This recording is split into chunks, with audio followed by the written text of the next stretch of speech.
You feel it? You feel it? Whoa.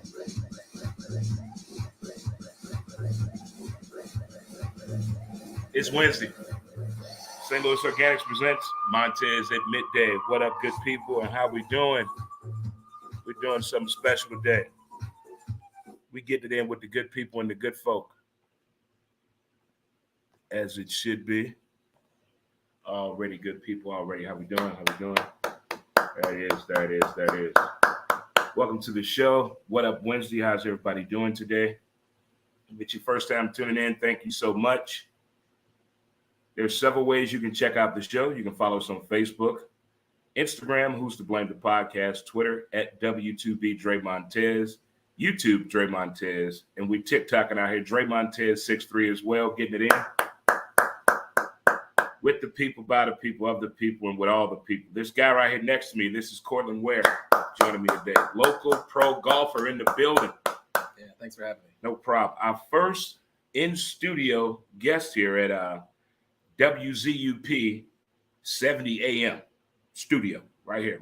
First time ever in-studio guest. There it is right there, good people. First guest. First in-studio. In-studio. All right. You know we got to do high fives in the building. High five. Chest bump. Hug it on out. You got to hug yourself. All right. If you're celebrating a birthday today, happy birthday to you. My high school teacher at Cleveland NJROTC, Senior Chief Hill, happy birthday to you. Happy birthday to you. Happy birthday to my cousin, DJ White. If you're celebrating an anniversary, congratulations, you deserve it. If the test came back positive and you're pregnant, congratulations. If the baby is Hakeem's and not Reggie's, good choice. Good choice. If you're feeling good about yourself today, why not? It is Wednesday, one of my favorite days of the week. Yes, it's hump day, so if you're putting out early today, good for you. But more importantly, kids, welcome to the show. Welcome to the show. A little different today. In-studio guest. I didn't know how to take this at first. You know, I usually send people an invite, and they just use their laptop or their tablet or their phone. But this one here decides that I'm just going to show up at your house. I thought that was the right thing to do. I thought it was. All right. Like I said, local pro golfer, Kortland Ware. What does it mean to be a pro golfer? What does that mean? To me, it means everything. I've been playing golf all my life, so to get from the beginning stages and to now be able to play professionally and to be able to make money doing that, it means everything. I'm able to take care of my family, and really, that's all that matters. So that's everything. So he's a pro golfer. He makes money doing it to provide for his family. Beautiful family, by the way. Shout out to the Ware family, by the way. Shout out to you. So pro golfer, so you've been playing golf a long time. A little backstory. Where'd you play golf at in college? Lincoln University. Graduated Lincoln University 2010. Yep. Started at Jackson State in Mississippi. Uh-oh. JSU in the building. What happened at JSU? What did you do when you were there? Didn't you win something? I did. My freshman year, I won the SWAC. So it's Southwestern Athletic Conference. He won the SWAC championship in golf down at Jackson State University. So modest. I tell you, so modest. One thing about golf that intrigues me, beyond the Tiger Woods hype and all that, I love it. But it's an intrigue with African Americans. For some reason, I know pickleball is one of the fastest growing sports out there for everybody. But for us, African Americans gravitating to a sport, not basketball, but golf. What is the thing about golf? What is it? Yeah, it's one of those sports where you meet a lot of people and you can do it forever. I mean, as long as you stay in relatively good health. From the day you start playing golf, you play until you can't play anymore. So that, just meeting different people, building relationships, that's really what it's all about. I mean, the money, all those things, that's secondary, but playing golf lifelong is something that you can't say really about other sports. I mean, there's a time frame. There's so many years, so many things that you can do in this. After a certain age, you can't do that. But in golf, if you can play until you die. Right, because as a guy that played baseball and softball for over 25 years, both of them, a lot of guys I played with now play golf like it's nobody's business. They play a lot of golf. And then when I was playing ball, some guys left softball early because golf was the major attraction. I mean, people are flocking to the sport. I've never played golf. Being legally blind now, I definitely want to play now. But as many golfers as I know, I've been wanting to do this for a long time. I've thrown a washers tournament. I've thrown a bags tournament. I've thrown a softball tournament.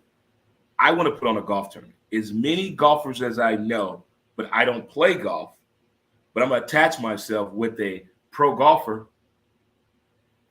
and we're going to put on a golf tournament. If you're interested, let me know. I'm going to let details. If I get enough people, we're going to have some fun with it.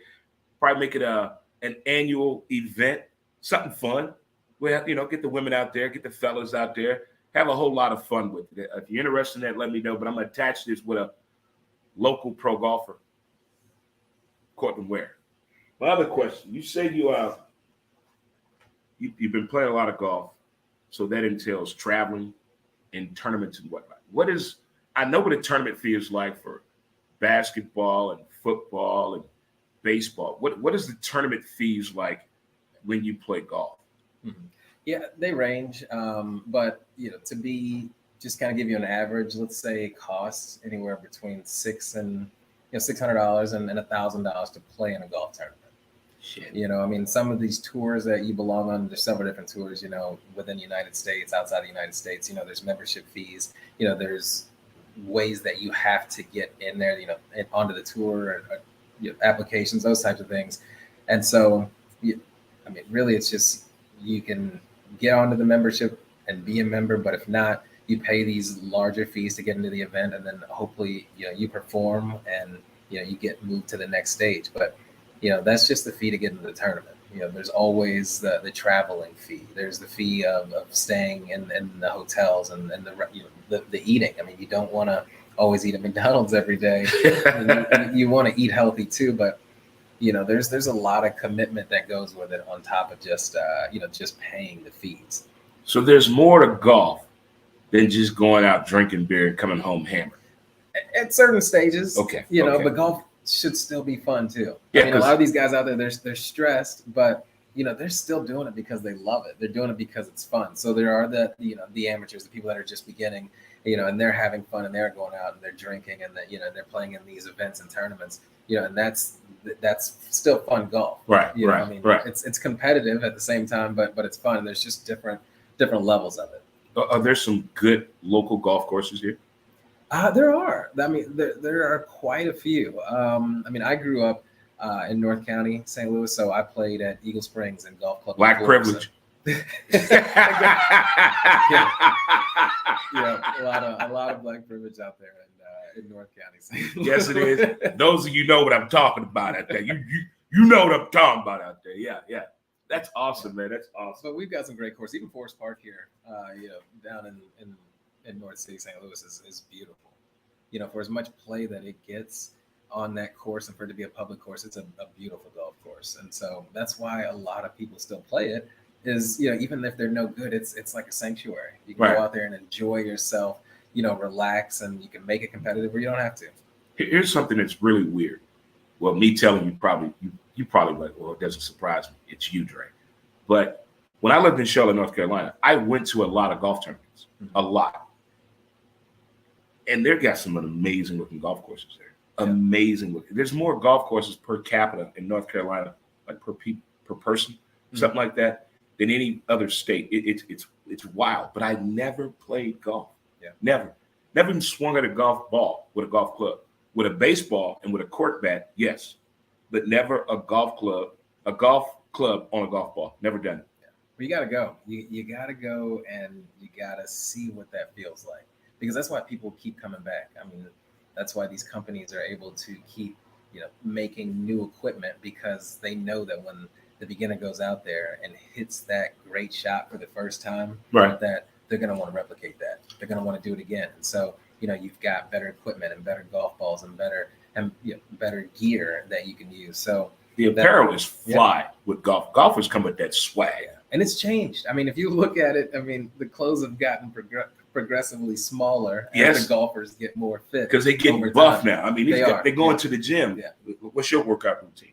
Yeah, I get up every morning, and there's a certain routine that I go to. A lot of the power that I get, it comes from my core. So I do a lot of core work in the morning, and I don't run as much, but I do a lot of walking because, and up and down hills, because we do so much of that. But making sure that you've got that exercise and that practice, and it makes a big difference, when you're playing golf and you come down to the 15th, 16th hole and you need to rely on, on what you've done. So, I mean, I do try to do something every day, including, practicing and playing golf. Yeah. I mean, you have to. Look at that. When you love your craft, you're passionate about your craft, you must work at it continuously, especially golf. I think that comes without saying. But with golf also, somebody right now listening to this, maybe 25 to 30 years old, wants to give golf a try. Should they buy new clubs or used clubs? What's your advice? I think they should buy used clubs first. And there's several outlets that you can get used clubs because it is a commitment. You don't want to buy a set of golf clubs that are just sitting around and you never use them.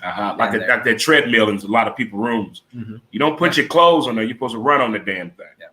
And I mean, I know everybody wants to look good and they want to have the best equipment and the best apparel. But I mean, I've seen it. I've seen guys that have better everything than me that, can't hit the ball off the tee. So, I mean, I'm working with and I do teaching. So I'm working with a guy right now. And he asked me, he said, if I give you a budget, what should I do about clubs? And I think his budget was anywhere between, let's say $900 and $1,200. For some golf clubs? For golf clubs. And he's a beginner. And I told him, you don't necessarily need to spend that much, but you can, because golf clubs can be even more expensive. But, try getting a used set of clubs and then find out if you like it. Okay. Play and practice for a little while, maybe within 6 months to a year. At that point, decide, is this something that I really want to do and really invest my game in, or, invest my money into? Because if that's the case, then you do want to get, the better equipment. I mean, playing with equipment that is 30, 40 years old, even 10 years old makes a big difference when you want to start getting a little bit competitive, or just when you want to hit the shots that you want to hit. Okay, so golf clubs are pretty much like owning a Harley. You can accessorize. Yeah. If you the more you accessorize, the better the equipment is with golf clubs. I guess you could say that, but you almost have to replace every single one. So it's like a damn laptop. Every 2 years, you got to get some new clubs. That's it. And it's really not even every 2 years, because if you look online right now, they probably just came out with a golf club. And the issue is if they just came out with it and you see someone on TV, that's using it and it gives them a little bit more of an edge, that's all that you need to see in order to tell yourself that that's what I need to get more of an edge with what I'm doing. So, if I see this driver just came out on television and I want to buy it and I need an additional 5 or 6 yards, that addition mm-hmm. may make or break my tournament. And that's in this stage, but the difference is, for the beginner that gets really good, maybe they don't want to use the smaller club driver, the one that doesn't have a good shaft in it, and they just want to get better. And so they can see themselves getting better by getting better equipment. But as a beginner, you probably want to get something that is either used or just relatively inexpensive. Something with a good shaft. Good shaft. Yeah. I tell you what, kids, we're going to take a short break here and come back. We're going to talk a little bit more with local pro golfer, Kortland Ware. Be right back here. Have a few words and conversations. Be right back, guys. More with St. Louis Organics presents Montez at Midday. Be right back. Mountain Man as smooth as a river flows.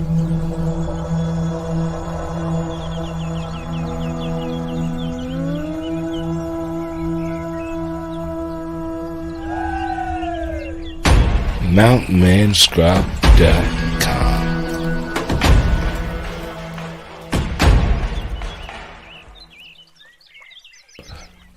Get your scrub on.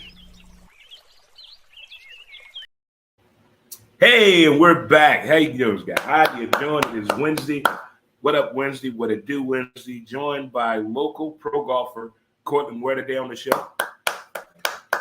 Been talking golf, what it's like, what's the sensation for the African American that's driving everybody to go to the golf course, what's it like playing these local tournaments, and the women of golfers seems to be like the eye candy of the catch. You know, we were worried about NASCAR and hockey wives, but have you seen the pro golfers' wives out here, guys? I'm telling you right now, nobody's out here winning no more. If you're pro at anything, you're not losing anymore. But without that being said, one more thing. What's the best advice you can give to an aspiring golfer, knowing what you've been through from winning the SWAC down at Jackson State University, playing at Lincoln University, being a pro golfer now for how many years? 10 years now. 10 years as a pro golfer. Yeah. What advice could you give somebody? Yeah. It's simple, but to never give up. I mean, it's very, very simple. Golf is one of those sports where, you play amazing today, and then tomorrow you feel like you forgot how to hold the golf club. And that's easy because it's so mental. I mean, if you've been playing golf for a long time, you're playing competitively. There are so many guys out there that are just as good, if not better, than the guys that you see that are on TV. But sometimes they don't get the opportunity, and they don't get the funds, they don't get the sponsorship, and they give up because regular life kicks in, and it's difficult for them to keep this dream alive. And so, I know it's difficult, but you have to remember that a lot of times there's somebody out there that's looking up to you and that sees what you're doing. And when you give up, on yourself, a lot of times people give up on themselves also. So there's going to be ups and there's going to be downs, but I mean, that's life. Life is just like golf. You're not always going to get it right. Right. It's a game of trying to strive for perfection, and there is no perfection, in golf. So it's just trying to get better every time. I mean, that's the best I can give, because I've had those days where I want to put the golf clubs up. I want to break the golf clubs. I never want to play with them again. I never want to see them. Everybody goes through that. You walk out of the room and then you look back and you say, well, those are my tools. I'm sorry. Yeah, I didn't mean that. Exactly. I apologize. And it always comes back, especially when you have a passion for something. So just don't give up on that and keep going. If you can't get in the tournament, find a way. I mean, there's 100 million people out there. Somebody wants to see you succeed. Look at that. All it takes is one. Yeah. All it takes is one. I'm telling you. I may have this right or wrong, but isn't there a youth African-American golf club or league at Forest Park?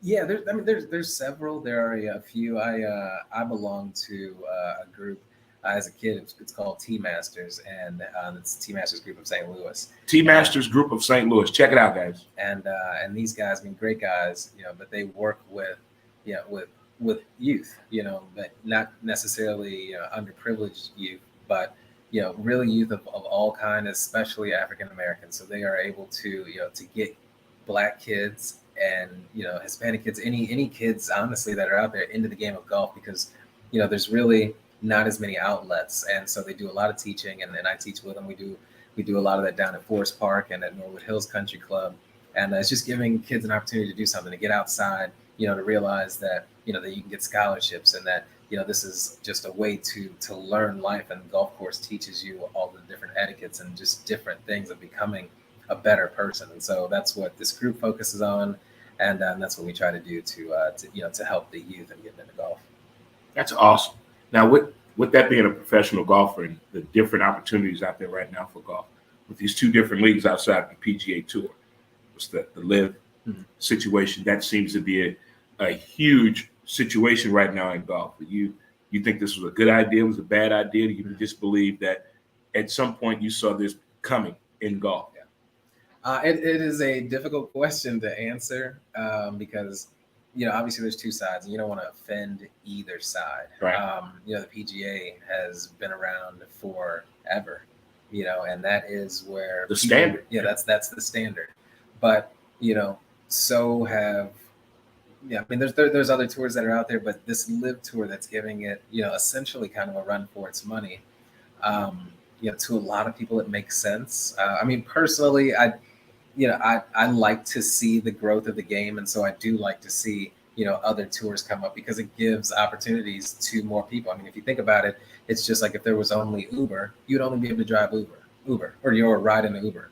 But now that there's Uber and Lyft, it's not that there's competition, but there's more opportunity. There's more opportunity. Gotcha. Okay. And some people will say, oh, it's backed by certain things, but some of the people that are on the tour aren't thinking that way. Gotcha. They're thinking, and as they've said, that this is a big move for my family. The money that I've made or that I've been making doesn't accumulate to what I'm getting in return for this for the Live Tour, and so it's difficult to make those decisions, and everyone's got their own opinion.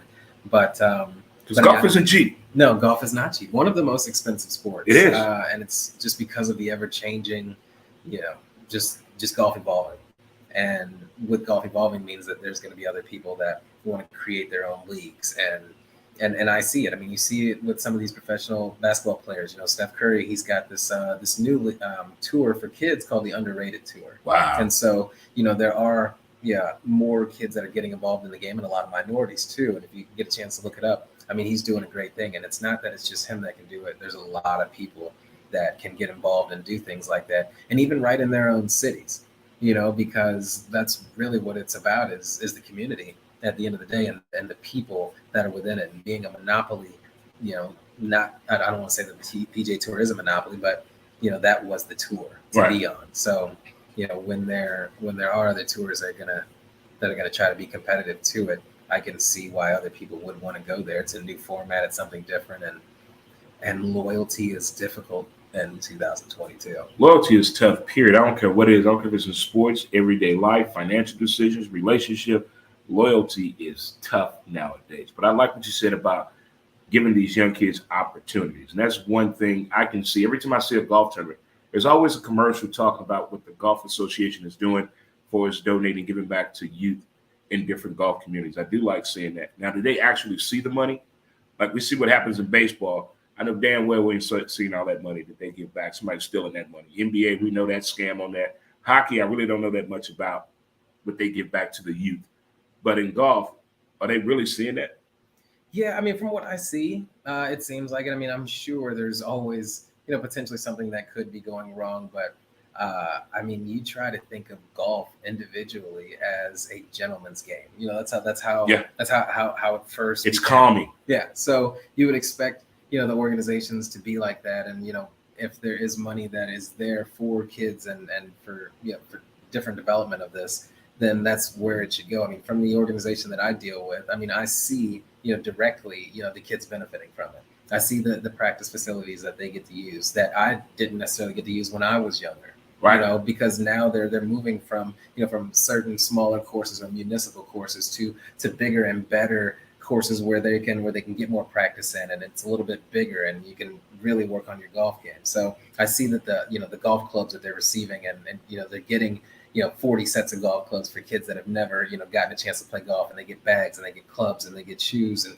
all of these different things that weren't accessible a long time ago. So the money is going there now. How much of it is allocated to certain things, that's that's above my pay grade. Right. My goal is just to play golf, win golf tournaments, teach others and younger people what I know so that they can be better by the time that they're my age. All right. Speaking of him trying to play in tournaments and do what he can as a pro golfer, he's always looking for sponsors out there.